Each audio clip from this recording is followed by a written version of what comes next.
Okay, so yes, I began dancing, and I God, no, like I said, my cousin walked in, God took me out of it. That was my last time. So I began, I got a job working as a bikini car wash. Oh God, you seeing the picture here? You seeing how the devil just had me where he wanted me? Um, and so I was doing that for a little while, and partying, blah blah blah, so doing my thing, and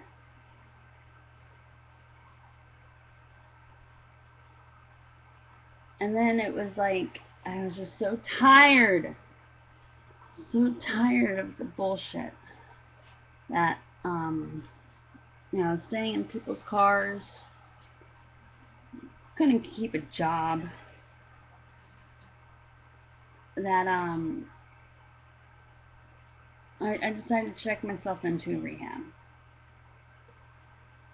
But I wasn't ready, so I didn't stay that long. I stayed like 2 weeks. You know, I had an excuse. I blamed it on the worker. Um, so I went back, used some more, stayed in a hotel room, met a girl that I was in detox with, and um, I was with my husband. He, went back to the doctor. I went back to the doctor. We got our pills. I was using, smoked some K2 with this girl, and I ended up ODing, passing out, stopped breathing. Mind you, I just met. There's two girls. The one girl I was in detox with, and another one, and they were like freaking out. They didn't know what to do with my body. Like they were just gonna keep me in this room, but it just so happened to be that there was a nurse that stayed next door to them.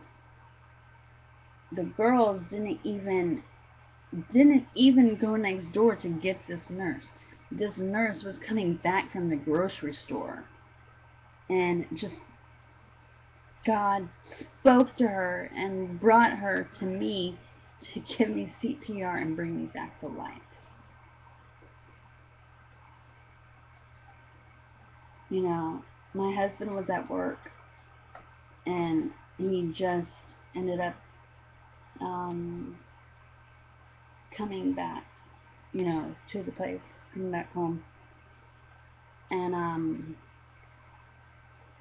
but did I stop? No. Let's go on a roll. I kept going, kept doing, kept doing, kept going. Um, my husband kept going in and out of jail where, you know, we would boost.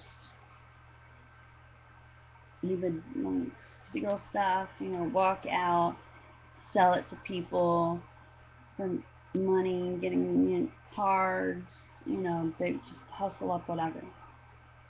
Um, and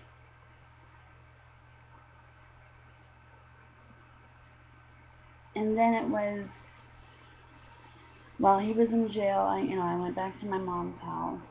I said, I was doing good for a while, but I was on Suboxone or methadone, Suboxone to hide, to keep myself not sick. But when that ran out, I still have this mind that still wants to go smoke something, to go shoot something, to go do this, to go do that. Don't keep me confined. You know, um, I ended up signing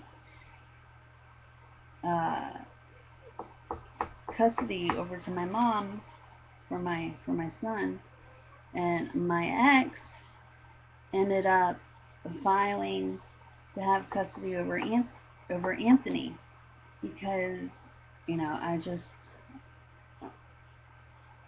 couldn't be a parent, not the way that I was. And I realized that I had fear. I had fear of who I was.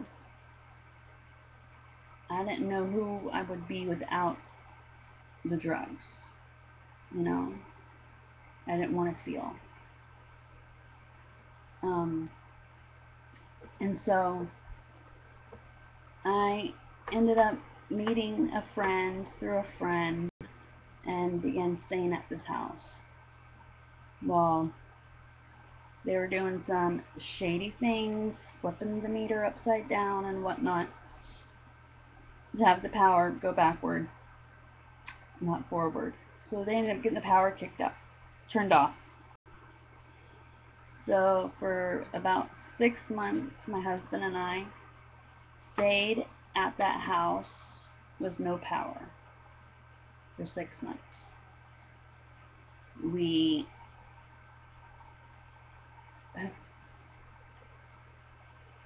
I had my drugs. I just stayed without power for 6 months. I hustled up food.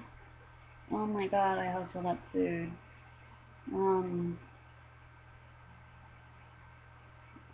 It was just, that becomes your lifestyle. Everything revolves around money and drugs. Money and drugs.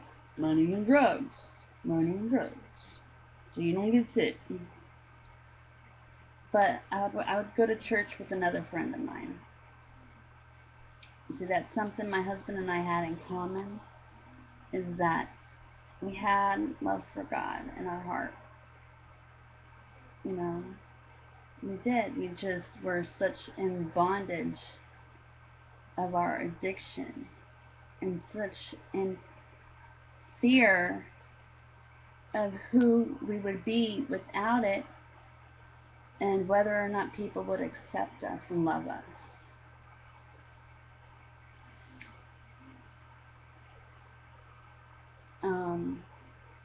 I think that's why him and I have such a connection, because we just have so much in common with our feelings and wanting to feel accepted and wanting to feel loved, and then having a heart that is genuine to God and wanting to help others and telling people about Jesus. A lot of people don't want to hear it. Like I said, I haven't been like this. I've never been like this. Are you kidding? I've only been clean now for over 10 months. I'm getting there. So, as I was saying,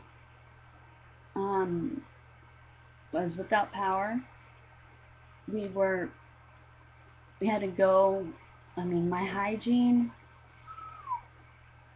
I had to shower in the neighbor's hose, or sometimes I would sneak into my friend's house and shower. Once in a while, whenever I would see my son, I would come over and shower.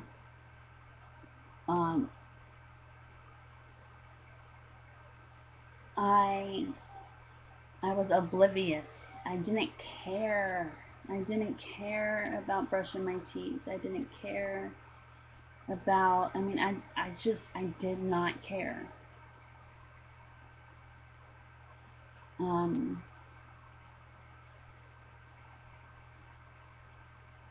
then I met another guy. There's someone else. And I'm sorry. And the people, that house that we were staying at, that got their lights turned off, well, I met another person through them, that was like a real big time, dealer. And we started, staying at his place, at the trap. And so yeah, we stayed in this trap house for a while, and and then, still surviving, still using. And then it just, I got so bad to the point that my husband, he would go in and out of jail. It's just like the same old story. Nothing ever changed. But then it was like, I just got so bad that I kept him in there. I would make the money, but I kept him in there so that I could use, so I could have more for myself instead of getting him, And then while he was in there, I started using my skills for massage, to get what I wanted, to manipulate men to get what I wanted. And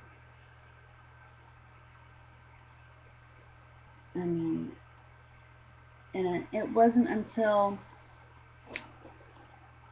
this last time when my husband was in jail, and I was on like a 5-day binge.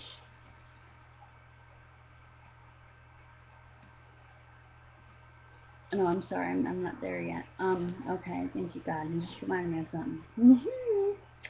Like I said, I would go to church. My husband was in jail. I would go to church with a friend of mine, and I would sit by myself, and I would worship God. And I was praying. I prayed every day for God to guide me. Take me away from this. I would pray and cry. I couldn't stop. I wanted to stop now. I couldn't, but God knew. And I remember this one night at church. It was at the end, it was the altar call. There was, I was like really in the moment with God, really in His presence. And this woman came up to me, and she's like, excuse me. And I was like, yeah. She's like, are you okay? And I just started crying. And I'm like, well, and then she's like, God spoke to me, and He want me to come over to you. And then, well, first, and then she said, can I give you a hug? And I was like, yeah, give me a hug, give me a hug. And so she gave me a hug, and she said that God spoke to her, and she said that He told her to go give me a hug from Him, and to tell me that everything's going to be all right, to not give up, and to not give up hope. Wow. Hold on, I'll be right back.